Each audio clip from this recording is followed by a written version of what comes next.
travaille toujours sur la prochaine update. Re-bienvenue à l'Update Third Bridge, c'est encore moi, Virginie, et aujourd'hui, c'est encore le trouble parce que je suis avec Nicolas et Pierre-Étienne, mes collègues. Salut les gars! Salut! Vous allez bien? Vraiment bien.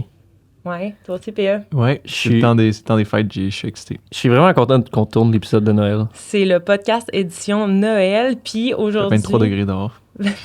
C'est ça, on n'est pas censé le dire.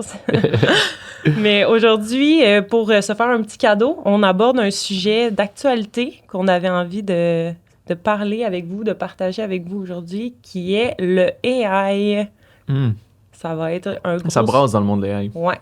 Exact. Puis, vite, à part de ça. Vite, certain. Fait qu'aujourd'hui, notre petite formule pour aborder le sujet, c'est encore une fois sous forme de questions. La dernière fois, on avait fonctionné sous forme de Q&A, puis on avait bien aimé la formule. Yes. Moi, sous forme d'entrevue entre nous, à un moment donné, on a fait le tour de nos sujets de conversation. Fait qu'on est mieux de se poser quelques questions plus stagées. On se connaît. On se connaît bien, c'est ça. Fait qu'on va se poser quelques questions, puis essayer on peut faire un disclaimer qu'on a des bonnes connaissances en AI, mais que c'est pas nécessairement le core de notre business. On est des intégrateurs. On est des intégrateurs. On va utiliser qu'est-ce qu'il y a out there pour le mettre dans nos projets, for sure. Puis, c'est ça, ça fait pas de nous des experts, mais je sais pas pour vous, mais moi, ma tante puis mes mononcles pensent que je suis un expert en AI parce qu'on fait de la techno chez Third Bridge. Fait qu'ils sont comme, raconte-moi qu'est-ce qui se passe avec l'AI. Qu'est-ce qui va se passer avec notre futur? Puis je suis comme, ça va changer, mais c'est pas tout qui va changer. Là, tu vas avoir une réponse. Va écouter le podcast. C'est ça. Tout est là. PE les appels pendant le podcast, on va s'en passer. Jesus! Do not disturb, s'il te plaît. Je suis vraiment désolé. C'était ta tante qui t'appelait. Elle me dit, là, le AI, là, j'ai lu dans la presse que... Ouais, Il va voler ma job. Ils vont voler ma job. J'ai dit, ma tante, t'inquiète. T'es à retraite. Ils vont pas te voler ta retraite. Fait que pour tous ceux qui auraient cette question-là de si ils vont se faire voler leur job, on va essayer de répondre le mieux possible aujourd'hui. Ouais, du mieux qu'on peut, mais c'est ça. On n'est pas des experts, mais moi, en tout cas, c'est un sujet qui nous intéresse beaucoup. Oui. On en intègre effectivement. Puis, moi, je lis des livres de science-fiction depuis que je suis tout petit. Fait que je suis extrêmement qualifié pour le podcast. Des livres de Dragon Ball. Hein? Dans Dragon Ball. Non, Isaac Asimov quand même. Je le plug tout de suite. Vas-y. Il est né en quelle année? Attends, je vais lire mes notes, tout le monde. Bravo. Je sais, il est mort en 91 parce que c'est là que je suis né. En 92, là que t'es né. Oui. Il est né en 1920. Tu connais bien tes faits. Wow. Cool. Parfait. Fait Merci, qu'on Wikipédia. on se lance, on se mouille. Let's go. Yep. Je lis les questions, puis on y répond du mieux qu'on peut. Première question. Quel changement avez-vous constaté dans vos pratiques professionnelles depuis l'arrivée de ChatGPT? Grosse question. Right. Nick. Moi? Tu sais, d'un point de vue, mettons, programmation, moi, j'en fais plus beaucoup depuis que ChatGPT est là, mais je sais que c'est un outil extrêmement puissant pour aider les programmeurs à sauver du temps sur tout ce qui est des petites tâches de programmation un peu, des fois, plus faciles à faire, mais qui demandaient du temps, là. Je ne vais pas tomber trop technique parce que c'est pas le but du podcast. Mais tu sais, des fois, juste trouver des petites loops ou des petites fonctions rapides, tu peux demander à ChatGPT. Il y a bien des outils très cool là, comme Copilot tu peux intégrer directement dans ton IDE, là, ton environnement de développement, qui peut te donner des suggestions. Beaucoup de questionnements, par contre, dans notre milieu par rapport à ça, de ce temps-ci, sur des craintes par rapport à la confidentialité, la sécurité des données. Est-ce qu'on peut partager ces choses-là? Est-ce qu'il y a même des enjeux de plagiat? Du code que tu devrais pas avoir accès puis que tu as accès. Fait que on a un peu mis ça sur pause en ce moment. Là. Chez nous, le mot d'ordre, c'est tu peux utiliser ChatGPT sans y donner accès à nos informations, mais des fois pour t'aider un peu. Puis on est un peu en questionnement par rapport à quel outil on intègre puis comment on le fait. J'en ai parlé avec bien du monde qui ont des opinions par rapport à des trucs qui sont peut-être plus on-premise ou des trucs que tu peux intégrer dans ta compagnie pour justement éviter le partage de tes données puis de ton code. Surtout nous, là, avec les contre-consignes, le code appartient au client pour qui on le développe. Ouais, c'est ça. Mais moi, personnellement, c'est sûr que je l'utilise beaucoup pour la rédaction de texte. Là. Entre autres, les appels d'offres, c'est quand même pratique. C'est beaucoup de textes plates à écrire. Fait que ChatGPT, pourquoi pas. Est-ce que tu penses que les business doivent écrire une politique claire à propos de ChatGPT? Je pense que oui. Je pense que maintenant, c'est un must. Puis de donner, tu sais, c'est ça, une instruction claire Puis une politique claire pour les employés de comment l'utiliser pour justement éviter les enjeux de sécurité puis de confidentialité. Puis... C'est comme tout, right? Quand tu rentres des outils core comme ça dans ta business, il faut que tu mettes des politiques, il faut que tu t'expliques comment tu veux qu'on l'utilise. Puis pour moi, le AI, c'est ça, comme la thématique overall. Puis je pense que c'est un peu l'idée derrière ce mouvement-là, c'est faut que ça l'aide l'humanité. Il faut que ça devienne un outil pour nous, êtres humains, de pouvoir mieux vivre, puis que ce soit dans notre travail ou que ce soit dans notre vie personnelle. Ça a ce potentiel-là, mais il faut pas que ça devienne un remplaçant. Il faut que nous, on s'adapte et qu'on l'utilise comme un outil. Fait que c'est un peu comme ça que là, c'est early stage, on l'utilise pour le code, mais les développeurs, il faut qu'ils gardent en tête que c'est un outil puis il faut qu'ils leverage de manière efficace. Oui, évidemment, s'ils ne l'utilisent pas, ça va faire... Si on ne l'utilise pas, on va prendre du retard. Oui, tout à fait. Fait qu'il faut qu'on l'utilise, mais il faut qu'on l'utilise bien, smart. Puis vu que c'est en pleine évolution, il faut qu'on s'adapte puis qu'on soit capable de réagir rapidement avec c'est quoi notre nouvelle politique, OK, on partage telle information, pas telle autre. Fait que je pense que c'est ça un peu le mindset. Moi, je ne l'ai pas utilisé autant que je pense son plein potentiel. Là. À date, là, j'ai entendu du monde qui faisait des affaires de fou, admettons, même pour les ventes, sors-moi toutes les compagnies en tel puis tel range, dans telle région géographique, dans un fichier Excel organisé par colonne. Tu peux faire des affaires vraiment cool qui vont te sauver du temps. Ça, c'est 2 jours de travail de recherche plus compilation de recherche. Puis là, en quelques minutes, tu l'as avec ChatGPT. J'ai pas eu à faire ça encore, mais... moi, je trouve ça... Mais c'est une learning curve. Fait que c'est un outil que tu peux juste aller faire des petits trucs rapidement, genre corrige-moi mes fautes d'orthographe, comme tu peux l'utiliser, parce que d'ailleurs, Antidote, ça devient un peu moins mon outil numéro 1. C'est un gros logiciel québécois, mais malheureusement, tu as un ChatGPT qui fait un peu la coche par-dessus. Mais bref, ça pour dire que c'est ça, il faut être capable de... s'adapter, j'ai perdu mon fil de... Je pense que ce que tu veux dire, en tout cas, moi, ce que je pense qui est le message important, c'est n'importe quelle entreprise québécoise, faut l'utiliser, faut pas en avoir peur, parce que tu vas te faire dépasser par les autres si tu le laisses de côté. Puis il faut que tu encourages ton équipe à leverage cet outil-là. Puis l'adapter à sa réalité aussi, là, dans le sens qu'il y a des business qui ont des enjeux de confidentialité encore plus grands que nous. Fait que de là, l'importance d'être super clair à l'utilisation possible de ses employés avec ChatGPT. Mais tu sais, je pense qu'une base... que moi, ça, c'est mon utilisation classique de ChatGPT, mais genre, Google, c'est presque fini. Là. Si tu as une question, ChatGPT, parce que tu peux tellement être pointilleux dans ce que tu demandes, comme beaucoup de choses que j'ai notées pour ce podcast. Au lieu de googler, c'était comme, donne-moi les impacts directs sur le milieu du travail de la révolution industrielle, par exemple. Puis là, Mais juste en marketing, je le vois, là, autant créer du contenu, écrire des articles de blog, fut un temps que c'était très, très, très long. Maintenant, j'arrive avec comme mes bullet points, puis je suis comme, voici l'article que je vais écrire, ça prend la moitié moins de temps. Après, je fais juste rajouter le ton, m'ajuster. Puis après ça, non seulement je fais ça, puis après, je suis comme, OK, prends cet article-là maintenant, puis optimise-le pour le SEO. C'est tellement du temps qui est sauvé, là, c'est complètement fou. Là. Il fait l'optimisation de SEO? Ouais, c'est cool, ça. C'est très, très cool. Puis mais c'est un peu ça, la learning curve, que je pense que c'était mon idée tantôt. Où est-ce que, comme là, on l'utilise en surface, mais je pense qu'il n'y a plus qu'on va l'utiliser. Puis c'est un truc qu'il faut qu'on encourage chez nous de... apprenez cet outil-là, parce que c'est core. Il faut qu'on puisse comprendre comment est-ce qu'on est capable de tirer le plein potentiel, plus que juste la surface, là, mais d'aller deep avec cet outil-là qui est vraiment, vraiment puissant. Là. Mais, tu sais, puis là, je vais ouvrir mon seul souvent pendant le podcast que j'ai pris des notes, puis je me rappelle pas de toutes mes stats par cœur, mais une affaire que je trouve intéressante, c'est que déjà dans son état actuel, là, même pas dans le futur, c'est une étude de Goldman Sachs, right, aux États-Unis, qui est la grosse firme qui fait des études, là. Fait de la finance. De la finance, oui. Mais par rapport au AI, dans ce cas-ci, là, le AI, dans sa forme actuelle, pourrait automatiser 25% des tâches, des jobs aux US. Ce qui est quand même fou, ce qui n'est pas le cas, là, parce que c'est pas encore implémenté à 100%, mais ça a quand même du potentiel assez énorme. T'écoutes le CEO de OpenAI, la compagnie qui est derrière ChatGPT, puis son thinking, c'est vraiment, encore une fois, d'outiller, fait que les jobs disparaissent pas, mais que ça soit mieux outillé.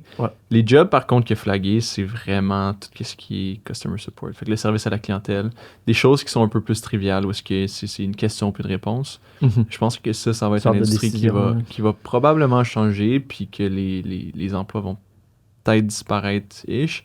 Mais ça, c'est quand je l'écoutais parler, c'était la seule job spécifique qu'il a dit qu'il voyait qu'elle allait pouvoir disparaître.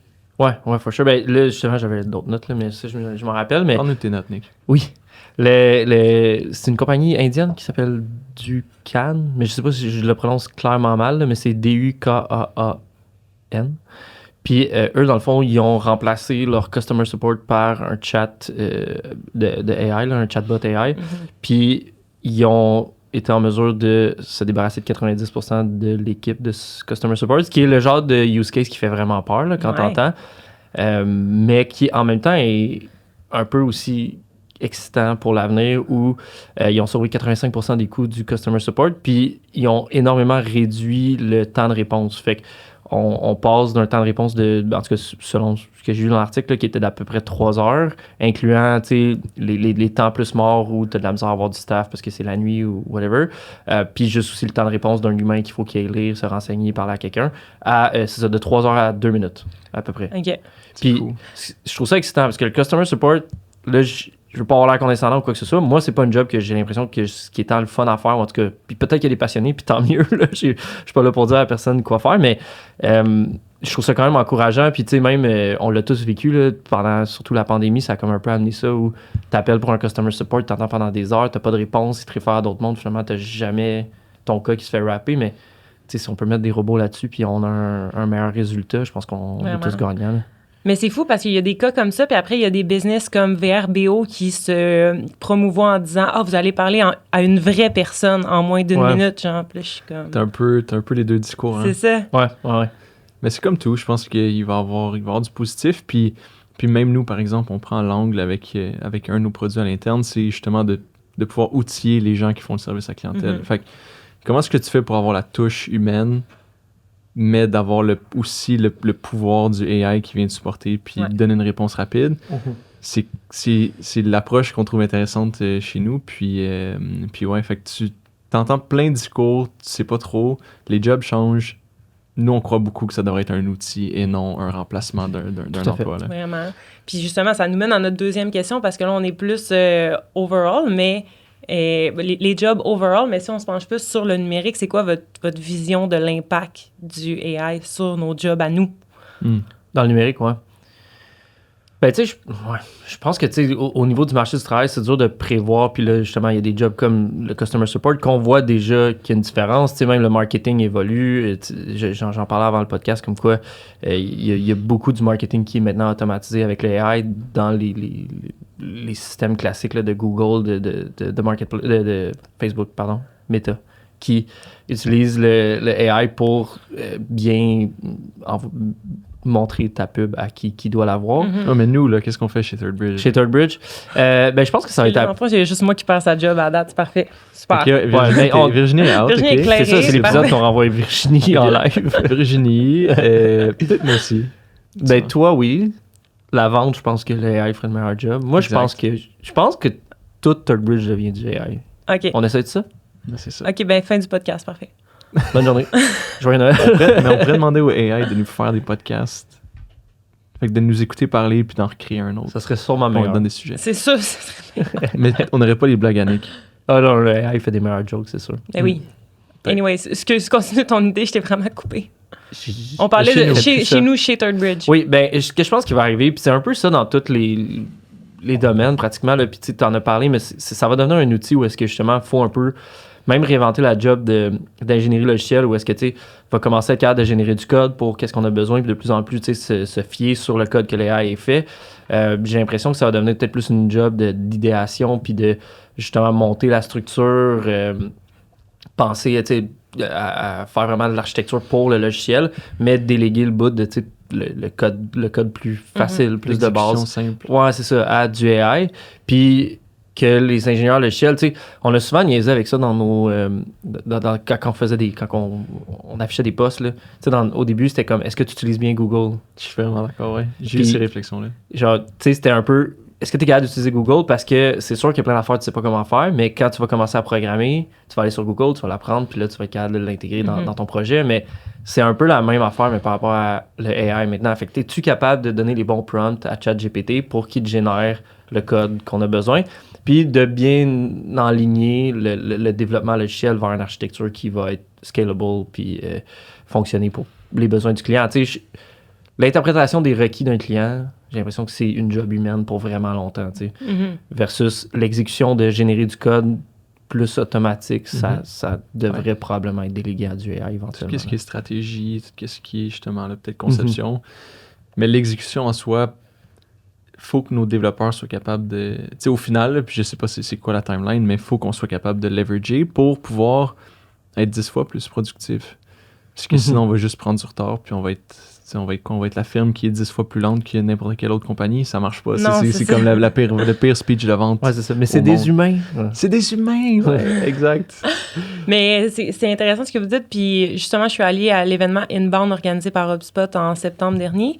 Puis le co-founder de HubSpot, qui est lui aussi un développeur, disait les gens en marketing ou juste les gens en général vont pas perdre leur job à cause du AI, mais ils vont perdre leur job s'ils utilisent pas bien le AI. Ouais, bien dit. Puis j'étais comme... Je me demande s'ils vont commencer à rentrer ça dans les curriculums universitaires. Tu sais, est-ce qu'en tant que développeur, quand tu vas avoir ta formation, ça va être encore la base, encore les trucs qui t'expliquent quand tu commences à programmer, de genre c'est quoi les binaires, puis des trucs vraiment core, ou est-ce qu'ils vont commencer à te dire voici les outils du futur, puis voici comment il faut que tu les utilises? Moi, je pense qu'ils vont continuer de t'apprendre le core. C'est important de savoir d'où on part pour utiliser les outils plus modernes. Je le vois un peu comme la calculatrice. Là, fait que quand la calculatrice est sortie, il y a eu du pushback de la communauté scientifique qui s'inquiétait que ça allait rendre l'humanité plus imbécile parce qu'on aurait pu faire les calculs, les maths à la main. Puis au final, c'est pas ça qui est arrivé. Right? On a poussé les mathématiques beaucoup plus loin grâce à la calculatrice qui sauvait du temps aux mathématiciens puis à tout le monde au final. Par contre, au primaire, au secondaire, tu apprends quand même à faire toutes ces formules mathématiques-là manuellement pour comprendre d'où ça vient.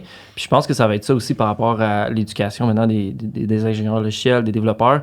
Il va falloir qu'ils apprennent encore le binaire et tout, mais probablement qu'il va y avoir beaucoup du curriculum qui va shifter vers le AI ou comment bien utiliser les outils AI pour mieux programmer. Mais c'est genre une balance, là, ultimement. Exact. Comment est-ce que tu fais pour... Tu sais, c'est quoi la pertinence jusqu'à un certain point de comprendre ça, là, genre la base. Puis je suis d'accord avec toi, là, tu sais, est-ce qu'on va être plus stupide à pas apprendre l'origine ou est-ce qu'il faut apprendre absolument l'origine pour pouvoir comprendre? Je sais pas, c'est une bonne... Moi, je suis un fervent, tu sais, dans l'optique d'apprendre d'où tu viens pour comprendre où tu vas, là. Puis je l'ai fait souvent, tu sais, tu m'as vu aller là, réinventer la roue en informatique dans le temps que je programmais plus, de comprendre le JavaScript pur avant de me lancer dans un framework comme React.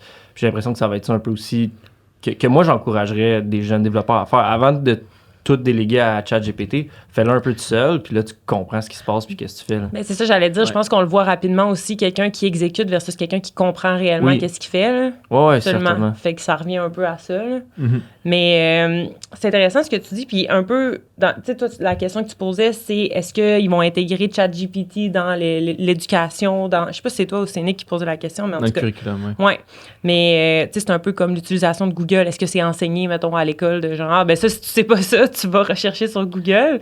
Je sais pas. T'sais. Honnêtement, ça l'était pas. En tout cas, pas que je me rappelle. Ça serait un drôle de move d'un prof, mais... Mais c'est un peu la même chose, dans le fond. Ouais, c'est enseigner la débrouillardise, mais tu sais, Google, admettons, c'est ça. un outil très global pour n'importe quoi, versus ChatGPT, où tu sais, ça aussi, c'est global, mais tu as une version Copilot qui est directement dirigée aux développeurs, qui, je pense, devrait être intégrée dans un cours ou... Ben, je sais pas, tu sais, après... Donne-le, le cours. Si t'étudies puis t'as des... Ouais, je vais faire ça. Non, mais si t'étudies puis t'as des travaux à faire, tu sais, of course, installe Copilot puis... Ben oui, c'est ça. Sauve-toi du temps, tu sais, je pense que... Mais la progression va vite. Fait que aussi, on parle avec l'info qu'on a aujourd'hui, qui est comme un peu, mettons, ChatGPT puis Copilot, c'est les premiers vrais outils AI qu'on utilise.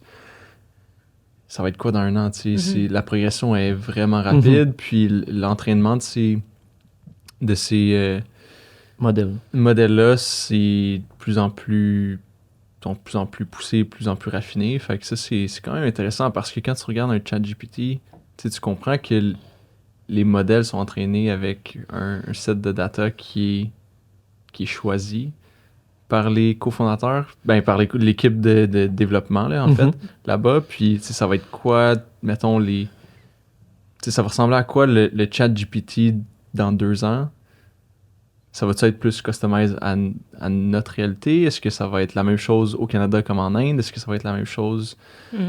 sais, pour différents types de business ou d'industrie. Comment qu'on va l'adapter, tu sais, cet outil-là? Puis j'ai de la misère à me projeter aujourd'hui avec un peu ce mindset-là. Ah, c'est sûr que c'est dur. Tu sais, je pense que même... Tu sais, j'ai écouté beaucoup de podcasts, beaucoup d'affaires. Il n'y a pas grand monde qui se mouille à essayer de prévoir le futur. Là, Non, c'est ça. Par rapport à ces choses-là. Mais en tout cas, moi, par rapport à les jobs puis le milieu du travail, une des choses que j'ai trouvé extrêmement encourageante, c'est... Tu sais, je pense qu'une bonne façon de prévoir le futur, c'est de se baser sur le passé, right? Fait que, tu sais, qu'est-ce qui est arrivé est un bon indicateur. Puis un des arguments que j'ai entendu qui, moi, m'a rassuré, c'est, tu sais, si on regarde toutes les révolutions d'automatisation du marché du travail qui a eu lieu quand même récemment, la révolution industrielle, la révolution informatique, tu sais, il y a une période de stabilisation qu'on est un peu en train de vivre en ce moment, je pense, par rapport au AI, mais le outcome est généralement une augmentation des jobs. Là. Il y a plus de jobs qui se créent que de jobs qui se perdent. Ouais.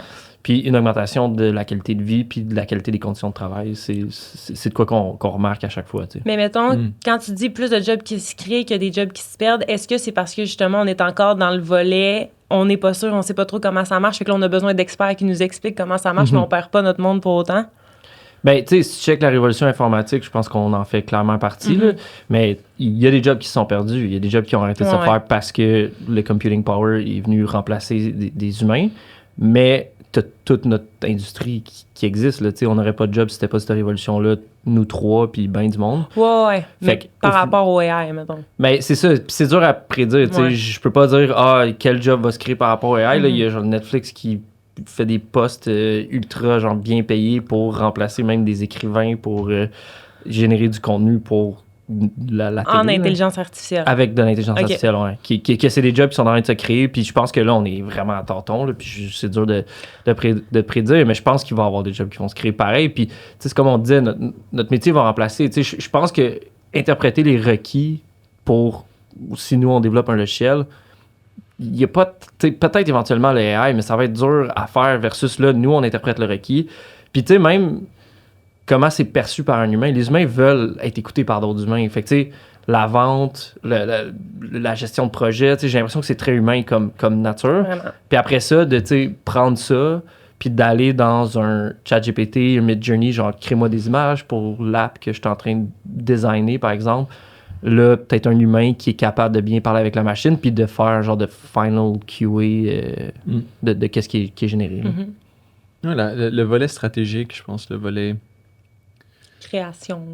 Création, impact. Tu sais, c'est tous des trucs qui sont vraiment plus stratégiques, moins exécution. On en parlait sur un autre podcast avec Louis-Philippe de Nexus, puis il disait, tu sais, à un moment donné, il faut que tu...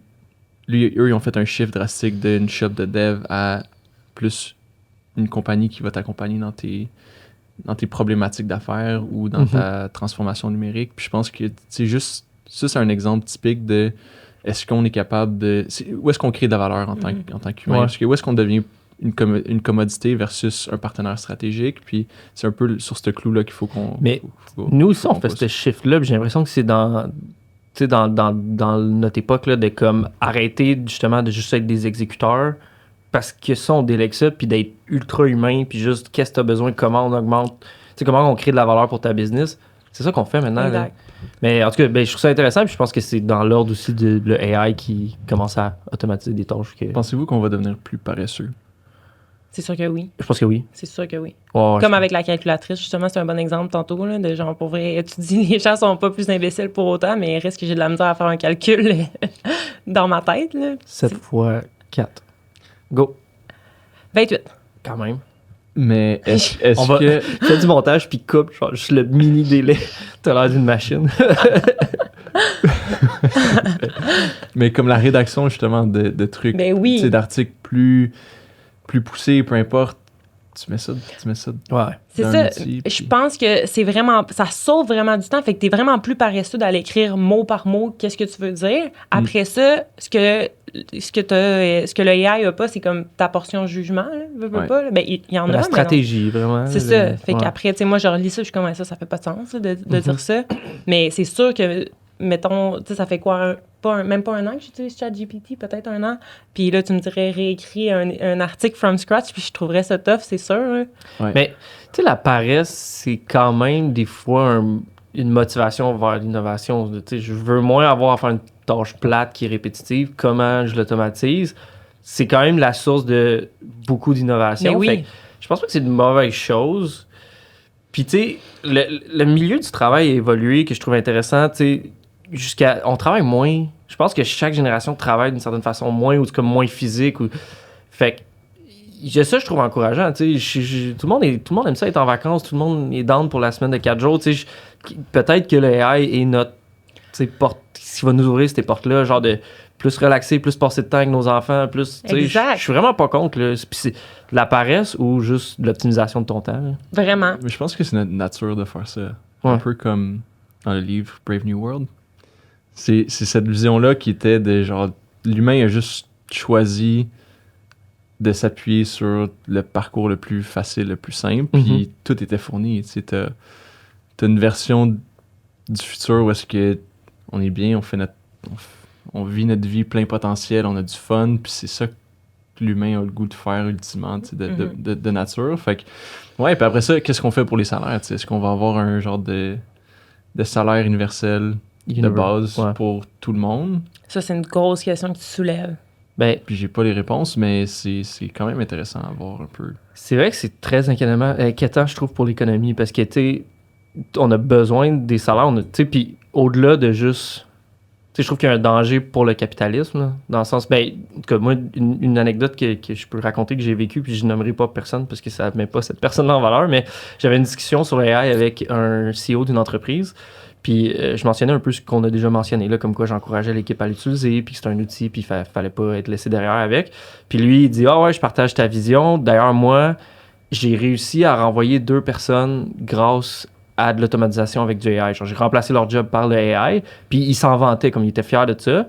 Puis c'est là où j'ai eu un flash de comme, OK, il y a un danger pour notre économie, parce que, tu sais, cette personne-là était très bien, très riche. Puis je sais pas qu'est-ce qu'il a fait avec la différence, tu sais, la coupe salariale que ça engendre de whatever, 100 quelques mille par année. Je veux pas y accorder de mauvaises intentions. Peut-être que il l'a investi, puis c'était cool. Peut-être qu'il l'a donné à la charité, mais peut-être aussi qu'il s'est acheté un autre chalet, je sais pas. Puis je trouve que ça, c'est exactement le danger qu'il faut faire attention. Puis c'est probablement pourquoi il y a certaines personnes qui lèvent des flags de comme, faut peut-être mettre une pause, parce que si tu mets ça entre les mains de quelqu'un de purement capitaliste, ben, tu coupes des postes, tu t'en mets plus dans les poches, tu creuses le gap entre les riches et les pauvres. Puis éventuellement, tu sais, à grande échelle, on a besoin là, de la classe moyenne, on a besoin que les gens payent des taxes. Fait que qu'est-ce qui se passe? Puis là, rentrent les idées comme le Universal Basic Income. J'ai entendu parler aussi d'une taxe robotique, ou je sais pas c'est quoi exactement le terme, là, mais de comme les compagnies qui font ça, qui coupent des postes pour du AI, on les taxe plus. Ou on taxe par poste remplacé, là. Intéressant, ouais. Mais c'est vraiment des grosses questions qui pourraient chambouler notre économie. Moi, je suis un optimiste. J'ai l'impression que souvent ces choses-là stabilisent pour un confort généralement global, mais ça pourrait aussi être la fin de l'humanité. Est-ce que ça vous Bonne stresse? joyeux Noël! Virginie, toi, ça te stresse-tu, les AI? Non, pas vraiment jusqu'à maintenant. Texté? Oui, quand même. Ben, c'est sûr que pour mon utilisation, j'en fais. Moi, je trouve que c'est un outil vraiment nice. Puis comme on dit depuis tantôt, tant que tu es capable de l'utiliser pour leverage tes compétences à toi, ben après ça, je pense que t'as pas à être inquiet, là. Mm-hmm. Puis après, ben, si on veut répondre à la question ultime qu'on voulait se poser, est-ce qu'on va perdre nos jobs à cause de AI? Non. Mais si on l'utilise pas, quelqu'un qui l'utilise va l'apprendre. Bien dit. C'est quoi le nom de la personne qui t'a dit ça? J'ai oublié son nom, mais je sais que c'est le founder de HubSpot. HubSpot. Anyways. Il est bon. J'espère qu'il écoute. Salut! Eric.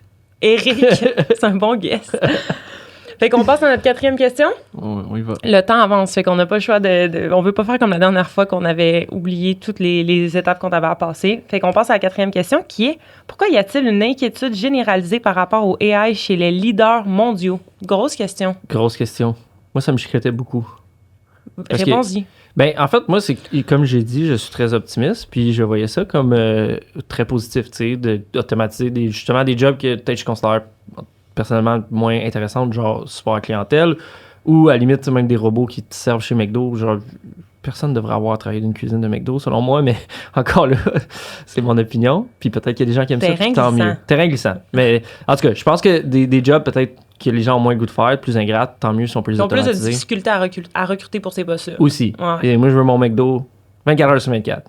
Tu comprends? Ça, c'est un enjeu d'ailleurs que les McDo soient plus ouverts 24 heures sur 24. Ben, Mais on fera un autre podcast On là-dessus. a complet sur les fast-foods. Mais tout ça pour dire, j'étais très optimiste par rapport à ça. Puis après ça, tu as eu Elon Musk qui est sorti, on fait un moratoire. Puis je me disais, ben c'est quoi qui vous perçoivent comme des enjeux? Puis là, ben, c'est une grosse question, puis tu peux tomber dans la science-fiction, genre Terminator, de Skynet qui domine le monde, puis la guerre entre les humains et les robots. C'est peut-être un peu too much. Ça se peut aussi, je comprends l'inquiétude, mais il y a aussi juste l'aspect économique que j'ai mentionné, là, de justement si on n'a plus personne qui paye des taxes, perte de job. Je pense qu'on a des questions à se poser, juste comment qu'on gère ça. Puis une des choses que je trouvais très intéressante, j'ai parlé d'Isaac Asimov au début du podcast, mais Isaac Asimov, déjà, depuis vraiment longtemps, comme j'ai dit, il est né en 1920, puis il a rédigé les 3 lois de la robotique en 1942, là, puis je vais les paraphraser parce que je ne me rappelle pas exactement, mais la première, c'est un robot devrait avoir comme ultime but l'intérêt des humains, puis jamais faire mal à un humain.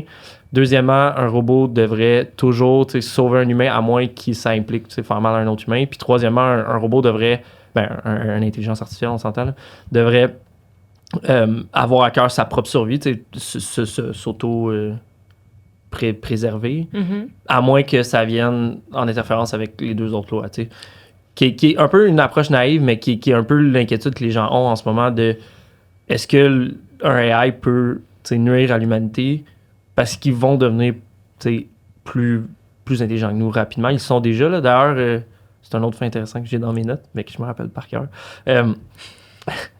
Le IQ de ChatGPT en ce moment est calculé à 155, ce qui est plus que 99% de l'humanité. Fait que les AI vont être plus intelligents que nous, puis c'est, je pense, une des choses qui fait peur de qu'est-ce qu'ils peuvent faire. Mais après ça, c'est quoi l'intelligence? Parce que il y a l'intelligence émotionnelle, il n'y a pas toute la partie empathie, la partie jugement, que ça a beaucoup d'impact sur les performances des humains aussi. Hein. Mais oui, puis non. Je veux dire, admettons, tu prends Midjourney. Le AI est capable de créer des peintures qui n'existe pas, là, c'est de la créativité, puis qui va manipuler nos émotions. Tu peux regarder quelque chose que l'AI t'a créé, puis vivre une émotion en tant qu'humain, puis le AI est meilleur que nous à comprendre ça. Nous, c'est très essai-erreur quand, mettons, comme là, on fait un podcast ou whatever, ce que tu crées de contenu créatif, c'est de l'essai-erreur, mais le AI, il est calculé. Là, fait que si, mettons, il te présente quelque chose, puis capable d'analyser ton visage, puis comment tu réagis, il sait comment te manipuler, puis il va devenir excessivement bon à le faire, meilleur que n'importe quel humain va être capable de le faire. C'est les inquiétudes qu'il y a en ce moment de, justement, si le AI est capable de créer du contenu télévisuel, là, ça a un impact énorme sur l'opinion publique, puis juste le mindset de la population. Fait qu'en théorie, il pourrait nous manipuler comme... C'est ça. Puis l'affaire, c'est que tout est calculé. C'est fou de dire que t'es capable de... Je pense qu'ils sont présentement capables de dire tel AI va avoir tel IQ, puis va pouvoir impacter émotionnellement des humains de telle manière. Fait que c'est toute une science qu'on n'avait même pas en tête qui existait, mais ce l'est. Ils sont capables de dire voici le pouvoir quotient intellectuel de cet outil-là, de cet ordinateur-là. C'est un peu débile. Ouais. Et ça nous dépasse. Puis ça aussi, c'est fou de se dire que, genre, on était des homo sapiens. On est des homo sapiens. Puis ça, c'est la catégorie de, genre, être intelligent, mais il y a quelque chose qui est en train de nous dépasser. Fait que c'est quoi notre différence entre un AI puis un humain? Ben là, est-ce qu'on va dans plus le sentiment, genre? Est-ce que c'est les émotions, comme tu dis, genre le quotient émotionnel, que c'est ça qu'on a puis qu'un AI va jamais avoir? Ou pas? Je sais pas. Ben c'est ça. Puis le gros danger, c'est que ce qui caractérise beaucoup des animaux, c'est le sentiment justement de préservation de je veux pas mourir, je veux pas me faire mal. Puis ce qui est dangereux, c'est si un AI a ça, ce qu'il devrait avoir. Il y a de la valeur à ce qu'un AI veulent pas mourir puis veulent se préserver. Par exemple, s'il est dans un serveur, puis là, il arrive de quoi physique au serveur, ben, qu'il se télécharge dans un autre serveur pour se maintenir, ça a beaucoup de valeur. T'sais. Par contre, le danger avec ça, ça c'est genre Étienne, un de nos collègues qui nous a partagé cet article-là là, que je trouve quand même drôle, là, c'est le paperclip paradoxe. Là. C'est grosso modo, n'importe quel problème que tu présentes à un AI, la solution pourrait toujours être tuer l'humanité. Ah oui. Tu vois ce que je veux dire? Ouais. Mais dans le sens, puis ça c'est le scénario du film Terminator, là, d'ailleurs, de comme, préserve la sécurité sur Terre.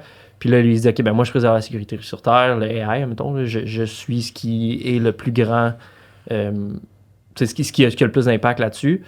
Qu'est-ce qui est mon plus grand danger? Ben, les humains, parce que c'est juste les humains qui peuvent le déconnecter ou mettre fin à sa vie. Fait que là, s'il veut se préserver, ben, il tue l'humanité puis là, il se préserve. Fait que c'est toujours un peu le paradoxe, puis c'est le danger de pourquoi on veut s'assurer qu'il y a un genre de sens éthique qui est préserve l'humanité avant toute chose. Ouais. Mais là, je tombe dans la grosse science-fiction. Ouais, on est rendu Mais loin, est-ce qu'il y a même une inquiétude au niveau de juste l'utilisation de cet outil-là? Tu sais, Aussi, ouais. parce que là, tu vas avoir des gens qui ont tout de suite été vers des pensées noires de genre, comment est-ce que je fais pour Ouais, il va hacker une tuer banque. plus de personnes puis- avec $1, quelque chose de même. Puis c'est pas là qu'on va aller, c'est beaucoup plus sur du positif, puis du... Comment est-ce qu'on fait du bien, puis on augmente l'amour sur le genre dans le monde, dans l'humanité. Puis ça aussi, c'est les guardrails de ces compagnies-là. Ils sont tellement jeunes, c'est tellement Ouais. nouveau que tu sais, les gouvernements sont pas là pour faire de la réglementation encore. D'ailleurs, je pense que c'est pour ça qu'il y a eu un genre de Moratoire. open letter qui était comme hey, on fait pause, puis on essaie de contrôler un peu tout ça, mettre des guardrails. Puis c'est pas tout le monde qui va avoir des bonnes intentions. Tu sais, peut-être que Mhm. OpenAI, eux, ils ont les intentions 100% positives puis pures, mais là, t'as le commerce qui rentre là-dedans, t'as Microsoft qui commence à être actionnaire, qui est un actionnaire majoritaire là-dedans. Eux, ils veulent faire du profit. Fait que, tu sais, est-ce que du profit, c'est tout le temps aligné avec créer du positif dans l'humanité, ou est-ce que c'est juste Ouais, puis positif-négatif? Je sais pas. Ça, ben, c'est un c'est peu weird. c'est vraiment inquiétant parce que c'est n'importe quel outil puissant que tu vas mettre entre les mains de l'humanité, ben tu peux être garanti qu'il y a un pourcentage qui va avoir des mauvaises intentions. Fait que là, tu viens de mettre l'outil le plus puissant que l'humain a jamais connu entre les mains de potentiellement du monde mal intentionné. L'autre argument que j'avais entendu, c'est que, tu sais, mettons, j'ai parlé des 3 lois de la robotique de Isaac Asimov, puis c'est intéressant, mais c'est vraiment naïf, je pense, là. Puis il a fait ça en 42, on s'entend, là. C'est normal, mais je vais pas blâmer Isaac. Je l'aime, Isaac. C'est bon ce qu'il écrit. On comprend ça depuis le début du podcast que tu l'aimes. Parce que tu l'aimes. J'avais peur qu'il écoute. Mais une des choses qui est inquiétante, c'est que tu sais, tu dis, admettons que la règle, c'est préserver les intérêts de l'humanité, mais tu sais, les intérêts du Canada, c'est pas les mêmes que les intérêts de la Chine, c'est pas les mêmes. Fait que Exact. c'est dur à généraliser puis à programmer dans un robot de comme les intérêts de l'humain. Tu sais, Mhm. c'est très vague. Ben, Mais- c'est ça. Tu peux comparer à genre je sais pas quel podcast que j'écoutais, mais il parlait de l'industrie du clonage. Que c'est une grosse business, là. Genre, il y a plein d'argent à faire là-dedans, puis il y a plein d'avantages peut-être pour certains pays à le faire. Puis les biologistes, entre eux, se sont dit, genre, c'est pas une bonne direction pour l'humanité. Si on va là-dedans, on va commencer à jouer avec des trucs qu'on devrait pas jouer. Puis tu sais, t'as même les Américains qui ont dit « OK, nous, on le fait pas », puis ils se disaient peut-être que la Chine va continuer, puis eux vont le faire, puis même la Chine, ils ont pris la décision de se dire « On le fait pas parce que c'est too much. C'est pas pour le mieux de l'humanité. Puis c'est peut-être ça aussi, tu sais, Ben, avec c'est ça. le open letter, Peut-être. c'est de se dire comme hey, on prend pause, puis peut-être que la décision, c'est pas la bonne direction pour nous, puis on va trop loin. Ben, ça revient à l'intelligence émotionnelle de l'humain, là, de genre, à un moment donné, t'es capable de faire... Puis je comprends que le gros bon sens, c'est pas le même pour tout le monde, mais reste qu'après, t'es capable d'avoir une certaine... Ce qui est tricky, je trouve, avec l'AI, c'est que tu sais, c'est enclenché, peu importe ce Ouais, qu'ils ouais. disent, peu importe le moratoire. Tu sais, le cloning, j'ai l'impression que c'est quand même une certaine élite scientifique qui a accès à ça, puis que tu peux quand même mettre un frein, mais le AI, Mais c'est c'est out ça. there, là, c'est Non. genre du open source, puis tu peux... Mais oui, puis non, ceux qui contrôlent ça, c'est des milliers de personnes sur la planète. Des milliers, fait que pas des millions, là, sur une planète qui a des milliards de personnes. Fait que c'est quelques milliers de personnes qui sont en train de contrôler. C'est des projets open source que n'importe qui peut commencer à jouer dedans aussi. Hein. Mais non. Le AI? Ouais. Ben, quand même. Mais genre, OpenAI, c'est pas tant open. T'as des API, tu peux faire des trucs, Oui, mais oui. tu peux pas changer leur dataset. Tu sais, si t'es comme moi, Non. je veux pas Reddit, je veux que ce soit la presse. Ils sont pas en train de regarder, ils vont pas t'écouter non nécessairement. Fait que, tu sais, c'est encore quelques personnes clés qui ont accès à c'est quoi qui sort, puis c'est quoi qui est influencé, puis comment est-ce que ça fonctionne. J'ai l'impression qu'on est trop far deep pour dire qu'on peut globalement décider de mettre un frein, mais peut-être que... Peut-être, je sais pas. Mais Mais il y a c'est- très foi en l'humanité. mais Ben, moi, je pense ou que pas du tout. mais Regarde, tu le vois. mais l'amour va conquérir. L'amour va... Joyeux Noël. J'ai une sur la fin. Non. Mais on a-tu répondu aux leaders mondiaux, dans le fond? Qu'est-ce qu'ils vont faire, eux? Ben, je sais pas ce qu'ils vont faire. Trudeau. Non, mais je pense qu'on a répondu. Je pense Ouais. que. Tu sais, Ben, il y a une c'est quoi inquiétude l'inquiétude, en tout cas, généralisée, là? oui, ça c'est sûr. C'est Terminator 2 avec. C'est bon ce film-là. C'était ça le but du podcast? Non, c'était pas le but. Ah, fuck. Fait qu'on va passer à la dernière question. La dernière question, c'est comment imaginez-vous un futur idéal avec l'intelligence artificielle? Wow. Ça, c'est une belle question optimiste après cette réponse serait... C'était-tu dark, notre podcast à date? Non, je pense que c'était juste Le bon ton. l'avant-dernière question qui était très dark, mais encore une fois, nous ne sommes pas des experts, fait qu'on on dit ce qu'on pense, puis on fait des hypothèses, c'est ça? Ouais. Fait que, ouais, toi, Yannick, comment tu imagines un futur idéal avec l'intelligence artificielle après toutes ces choses? Là, t'as pas le droit de dire Terminator. Je peux plus en parler. Arrête de d'en ce film-là? parler. Ni d'Isaac. Ni d'Isaac. Bon, ben. Isaac et Terminator, c'est non. OK. Ouf, ça va être dur. Ben moi, en tout cas, j'aime aller dans l'angle optimiste de la chose puis penser qu'on est capable de continuer de développer cet outil puis de peut-être mitiger les risques pour l'humanité puis de juste vraiment utiliser au maximum le potentiel bénéfique. Puis, ouais, amélioration de la qualité de vie, amélioration des conditions de travail. Je pense qu'on est capable de mettre ça en place pour que peut-être qu'on travaille moins, tu sais. On parle la semaine de 4 jours, ça n'aurait jamais été possible dans le temps. C'était des semaines de 7 jours, là, tu sais. Puis là, on a des semaines de 5 jours, puis on parle de moins. Je trouve ça vraiment intéressant de se dire peut-être qu'on travaille moins en tant qu'humain, puis peut-être qu'on trouve une façon d'avoir une économie saine malgré le fait. Puis je pense que c'est très possible. Je suis pas fort en finance ou en économie, mais je pense qu'il y a moyen de le faire. Puis ouais, c'est ça, de passer plus de temps en famille. Focuser plus sur nous, nos émotions, puis de prendre cet outil-là, puis de le mettre à notre service pour en bénéficier le plus, puis pas juste, tu sais, financièrement ou d'un point de vue, tu sais, nous débloquer plus de temps, mais tu sais, même pour l'écologie, pour la planète, je pense qu'il y a vraiment de quoi à faire qui peut être intéressant, puis... Ce serait quoi un exemple concret pour l'écologie, pour la planète? Ben, moi, tu me prends dépourvu. J'ai pas nécessairement d'exemple, mais j'ai l'impression que si on peut streamline certains processus ou ouais, juste réduire les coûts de certains matériaux qui sont possiblement mieux pour l'environnement, mais qu'en ce moment, on n'est pas capable parce que ça coûte trop cher. Fait que la masse des gens ne vont pas l'acheter. Mais tu sais, juste trouver des façons où, tu sais, même, tu sais, un exemple ultra de base, mais tu sais, juste le tri des déchets, c'est une autre job assez ingrate qui, je pense, n'est pas super le fun. Mais tu sais, si ton camion de vidange se conduit tout seul, si après ça, il trie automatiquement tes déchets, il détecte c'est quoi, tu sais, c'est de base, mais c'est des petits trucs comme ça qu'on peut faire à droite puis à gauche en utilisant des outils de AI qui feraient en sorte que ben, peut-être qu'on aurait moins d'impact sur l'environnement puis qu'on peut continuer d'exister sur cette planète-là sans l'endommager autant puis juste d'être plus confortable, de moins travailler, de mettre en place un Universal Basic Income. Là, je pense que le decision making ou la stratégie doit rester dans les mains de l'humain juste parce qu'on se fait confiance. Puis autant l'AI peut être intelligent, autant je pense pas qu'il peut être comme nous, tu sais. Mais ouais, de nous aider puis de faciliter nos vies. Je suis vraiment d'accord avec toi là-dessus. Là. Moi aussi, je vois ça, on dirait, super optimiste. Même si on est allé dark tantôt, moi, je vois ça vraiment comme un outil, comme tous les outils dans l'évolution technologique dans les dernières décennies. Là. Je vois vraiment ça comme quelque chose qui va nous leverage en tant que professionnels, puis même dans nos vies personnelles. Fait que moi, je suis super optimiste. Ouais. Toi, Pierre? Pareil. Puis j'ai même un peu foi envers les gens qui sont en train de bâtir ces outils-là. J'ai l'impression que c'est ça leur objectif. Ils sont pas en train de se dire comme comment est-ce qu'on va tuer l'humanité. Non, j'espère Let's que go, non. on se lève le matin puis on va faire un outil. Ou juste devenir ultra riche quand tout le monde genre rampe à terre. Si quelqu'un de OpenAI nous écoute, on a foi en lui. J'ai un peu ce gut feeling-là que les gens ont plus le positif de la chose en tête, puis qui vont tout faire pour que ça soit un outil, puis une extension de nous. C'est un peu comme nos téléphones le sont. Ouais. C'est un outil, une extension de nous, est-ce qu'on utilise pour avoir accès à de l'information, pour pouvoir faire des tâches plus rapidement. Puis l'AI, je s'enligne pour faire ça. Fait que let's go, faut l'utiliser. Faut être vite pour réagir. Du fait que c'est une techno qui est quand même nouvelle, c'est quand même une grosse révolution, puis il faut être capable de comprendre, regarder, rester à jour, puis bien l'utiliser. Je pense que c'est un peu si tu passes à côté, tu te mets un peu à risque. C'est ça qui est plate, peut-être, la chose, puis peut-être plate pour des gens qui sont moins exposés ou qui ont moins accès à cette info-là. Peut-être des générations plus vieilles ou même des gens qui ont moins accès à l'info. Et ça, je trouve ça un peu un risque, ultimement, à ce niveau-là, que c'est pas tout le monde qui va pouvoir rester à jour puis pouvoir prendre plein de bénéfices de cette techno-là.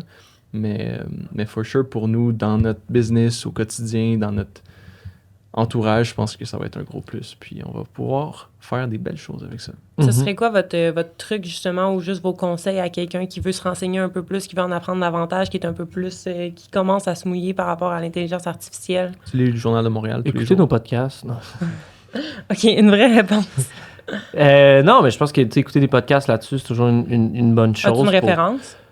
Un Ben moi, podcast? j'ai beaucoup écouté le podcast de la BBC sur ça, que je trouve intéressant, bien fait. Puis ça, c'est des petites capsules de 15 minutes, ça se prend bien. Puis c'est différents sujets, puis tu peux apprendre des nouveaux outils qui peuvent t'aider, puis qui peuvent être pertinents. Puis tu sais, par rapport à notre question de comme est-ce que le AI va nous remplacer, tu sais, je pense que c'est ça, tu sais, l'important, c'est de rester ouvert d'esprit, de rester... Renseigner. de se renseigner, d'écouter, d'utiliser les nouveaux outils, puis de se rendre, de rester utile. Mais tu sais, on est déjà une génération qui, je pense, est reconnue pour justement se réinventer souvent par rapport à même une génération de nos parents. Là, si tu prends les programmeurs au début, c'était comme un langage, tu peux faire ça toute ta vie. Tu sais, nous, on change de langage aux 5 ans. Là. Fait que, tu sais, on est vraiment une génération qui se réinvente. Puis je pense qu'il faut garder ce mindset-là d'être flexible, de se rendre utile, puis de voir venir ces nouveaux outils-là, puis les intégrer. Puis là, on parle au général. Tu sais, comme on parle d'individus, mais les entreprises doivent aussi faire le même exercice, Vraiment. right? Puis c'est un peu ce qu'on voit avec nos clients. Il y a de plus en plus d'optimisation. Les outils AI sont disponibles, puis se retournent vers nous pour être capables de régler leurs problématiques plus rapidement, plus facilement. Fait que ça aussi, en tant qu'entreprise ou gestionnaire d'entreprise, tu peux pas... Une responsabilité. Là. Tu as une responsabilité de regarder qu'est-ce qui peut être optimisé de ton côté dans Puis ton de le communiquer à entreprise, ton de le équipe. communiquer, puis ou travailler avec un partenaire qui est capable de faire l'utilisation du AI puis l'intégrer dans tes opérations. Je pense que c'est un peu core. Définitivement. Vraiment. Comme Michel. Ouais. On finit-tu sur Michel? C'est quoi Michel? Explique c'est quoi Michel. C'est quoi Michel? On fait un shout-out à Jérôme Kelly, par contre. Jérôme Kelly qui a développé Michel. Le nom vient de l'émission Le Cercle, qui est une reality show, right, de dating. Oui, avec Charles Lafortune.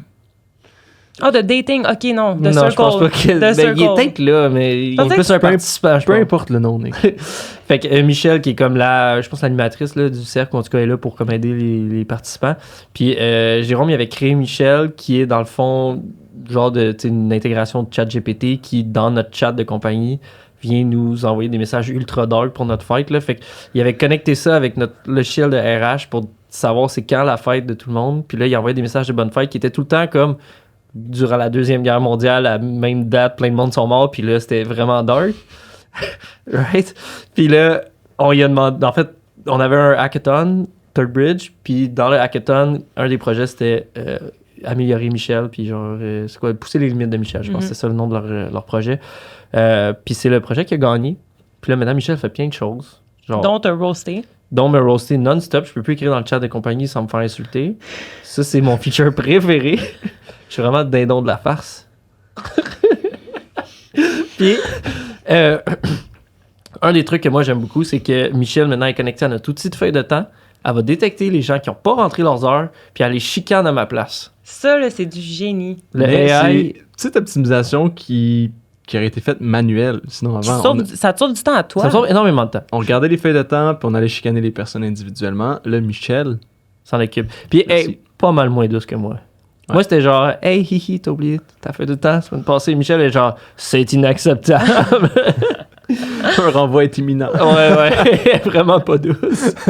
C'est pas moi qui l'ai programmé, fait que Ouais. j'ai Ben, on remercie Jérôme pour cette innovation au sein de Third Bridge. Good job, Jérôme. On est super Puis c'est un reconnaissants. bel exemple de comment utiliser et optimiser des processus Exact, c'est une- avec l'AI. Ça peut paraître petit, mais ça sauve énormément de temps à un humain, puis Nick, il peut prendre ses compétences puis les mettre à Ouais. profit, Sans profit ailleurs. dire MS qui devait checker le calendrier des fêtes à tous les jours, puis souhaiter bonne fête, puis demander tu veux-tu qu'on t'envoie des beignes, un gâteau, whatever.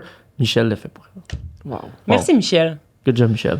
Sur Fait ce, Oui, ça met fin à notre épisode sur le AI. Je pense qu'on a bien répondu à la question est-ce qu'on va perdre nos jobs? Je pense que non. Puis ben sinon, on va vous souhaiter un joyeux Noël, puis on revient avec un autre épisode en 2024 cette fois-ci. en force en 2024, super. Yes. J'ai hâte. Merci les gars, bye bye. Bye bye. Bye bye.